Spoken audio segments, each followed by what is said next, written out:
see on võimalik ainult Eestis. Maskis laulja, kallis rahas, maskis laulja sai läbi. See tähendab seda, võitjad on selgunud, on ju, kõik, tuleb uus saade peale panna, mitte nagu Eestis. Maskis laulja sai läbi, nüüd järgmised 60 nädalavahetust laseme, mis tehti ekraani taga, on ju, kes käis veetsus, kes mida sõi, kes läks tülli kellegiga, siis kuulame ühe korra veel kõik lood ära. Mis kuradi jura see selline on?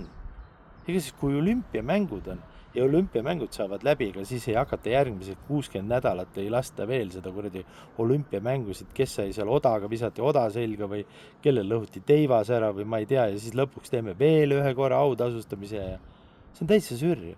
Iga kordi 10 minutit tuleb maskis laulja, täna vaatame, mis ekraani taga ja siis tuleb muidugi kõige suurem asi, vaatame, kuulame kõik lood uuesti ära. Kas midagi muud peale panna ei ole või? Mu kopp nii ees sellest kuradi maskis lauljast.